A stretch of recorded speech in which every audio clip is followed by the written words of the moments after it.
Sebelum kita lanjut, jangan lupa subscribe dan nyalakan loncengnya, agar tidak ketinggalan info terbaru dari Davina News.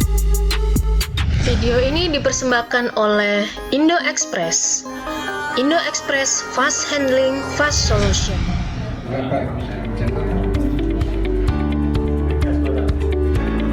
Dua bakso dan ibu itu.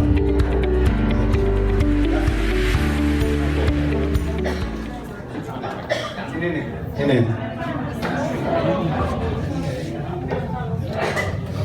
Terima kasih. Assalamualaikum warahmatullahi wabarakatuh. Kami singkat padat Pak Mahdi, Pak. Terutama tadi kepada Bapak dari PKS, Pak. Tafsir penguasa yang membodohi. Saya harus tidak ada. Terima kasih. Wassalamualaikum warahmatullahi wabarakatuh. Bismillahirrahmanirrahim. Assalamualaikum warahmatullahi wabarakatuh. Maaf Pak, saya Ibu Awisinawati dari GIM Pak. Dari apa? GIM. Gim apa? Gim main. Gerakan Kreatif Mandiri dari Cipinang. Pak, saya hanya seibu rumah tangga tamatan SMA.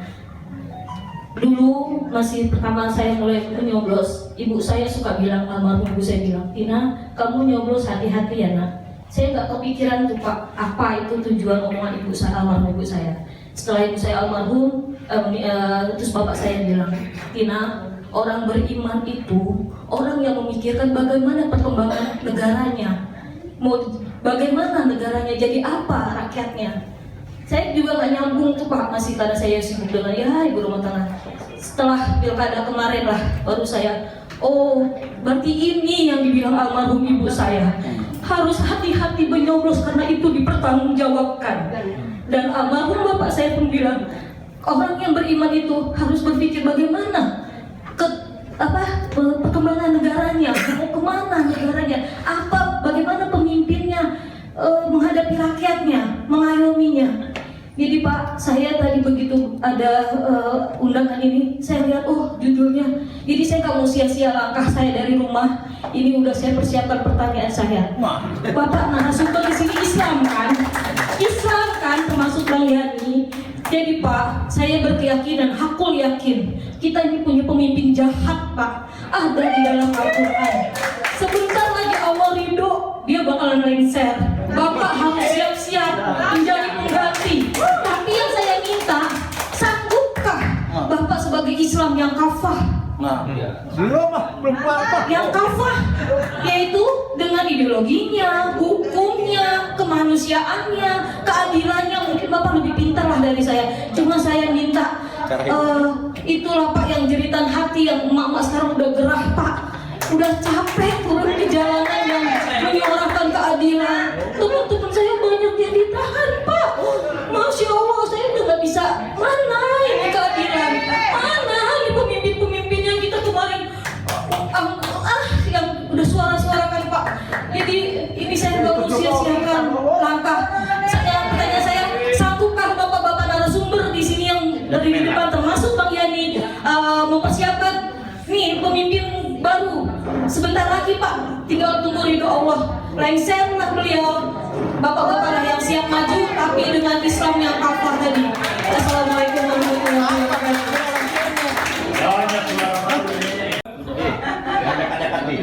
Ya, terima kasih banyak tadi pencerahan dari Bang Yani, luar biasa. Hidup Masumi Ribon. Apa ini?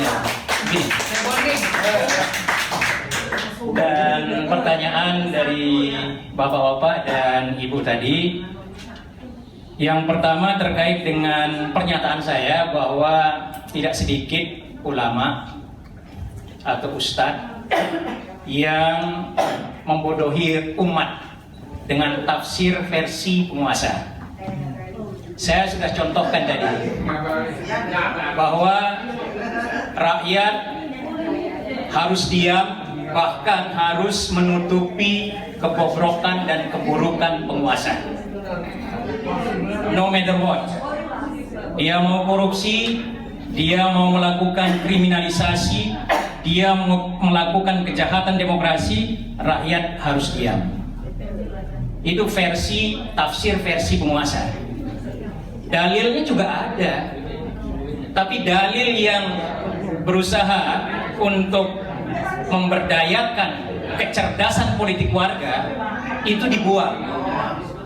Karena ada juga hadisnya, ada juga ayat dalam Al-Quran yang memerintahkan kita untuk berkata atau berani mengatakan yang benar di depan penguasa yang batil dan zalim. Ya, kira-kira begitu. Saya bukan ustadz ya. Ini tafsir politik juga. Nah, kemudian terkait dengan kecurangan pilpres, saya itu mengajukan yang namanya lingkaran setan politik. Mulai dari kejahatan atau kecelakaan politik 2014 itu yang mengitari melahirkan Presiden Jokowi. Karena dia lahir dari kecelakaan politik 2014 yang didukung oleh para cukong, maka mustahil dia mengelola negara ini selama 5 tahun terakhir itu dengan baik. Mustahil. Kalau dia mengelola negara ini dengan baik, bersih, maka dia sebenarnya sedang menggali kuburnya sendiri. Kebobrokannya akan cepat ketahuan. Nah, kemudian karena dia mengelola negara ini secara tidak baik, korupsi merajalela, demokrasi kita anjlok, jumlah rentan miskin bertambah 40 juta, dan seterusnya, utang meroket, ya kan? Aset negara dijual, maka dia pasti di dalam mempertahankan kekuasaan menggunakan segala cara. Itu sudah pasti, itu rumus politik yang sangat sederhana. Ya. Oleh karena itu 2019 saya mengatakan Pilpres 2019 adalah Pilpres paling curang dan paling mematikan dalam sejarah politik Indonesia. Oleh karena dia curang atau sangat curang di dalam Pilpres 2019, maka 5 tahun ke depan kita tidak bisa mengharapkan dia mengelola negara ini dengan baik. Pasti tambah buruk, Bapak Ibu sekalian. Oleh karena itu saya mengusulkan, mari kita potong sumbu lingkaran setan itu. Di mana dia? Di Jalan Merdeka Utara.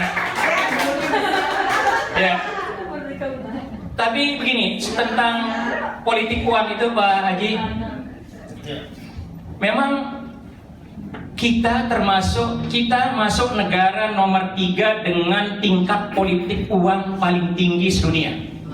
Nomor 1 Uganda, nomor 2 Benin. Itu 2 negara di di Afrika, di kawasan Afrika. Juara ketiga ya? Ya, kita juara 3. Sekitar 33% pemilih kita itu terpapar politik uang. Tapi sebenarnya pengaruh politik uang terhadap elektabilitas itu tidak tinggi. Tidak sampai 10% dia. Masih banyak instrumen lain atau modus kecurangan lain yang saya tulis waktu itu dengan judul kemewahan politik petahana dan kecurangan Pilpres 2019. Saya membaginya ke dalam 7 kelompok kecurangan termasuk politik uang. Bagaimana caranya? Ya, 1, kita harus potong sumbu kekuasaan yang sangat jahat ini. Kemudian undang-undang partai politik dan undang-undang pemilu mesti dibongkar total, terutama bagian yang memfasilitasi dan memanjakan politisi korup dan busuk itu, Bapak. Jadi tidak bisa tambal sulam, tidak bisa diselesaikan secara sektoral. Nggak mungkin, karena ini satu kesatuan dia. Dan episentrumnya adalah pusat kekuasaan. Ada di mana? Di Jalan Merdeka Utara. Kita tidak mungkin bicara tentang perubahan tanpa memotong sumbu lingkaran setan itu. Nah, itu mungkin dari saya, yang lain nanti bisa ditanggapi oleh pembicara yang lain. Terima kasih. Ya, Pak Pipin. Terima kasih. Yang pertama Bang Yani, insyaallah PKS berkomitmen untuk supaya parliamentarian threshold, ambang batas minimal parlemen itu diupayakan tidak naik. Kalaupun naik itu tidak signifikan sampai 7%. Kalau 7% maka P3 termasuk ya hilang ya. Jadi Kemarin Presiden PKS sampaikan ke kami di tim untuk pembahasan undang-undang partai politik dan undang-undang pemilu agar Tanya nggak, yang RU-nya siapa? Usul inisiatif pemerintah atau DPR? belum. Jadi ini paket omnibus law-nya akan dilakukan kemungkinan 2021 atau 2022. Kalau undang-undang politik masuk di dalam Masuk dalam sini. Jadi itu nanti satu kesatuan. Dan Nasdem serta Golkar sudah mengusulkan 100%.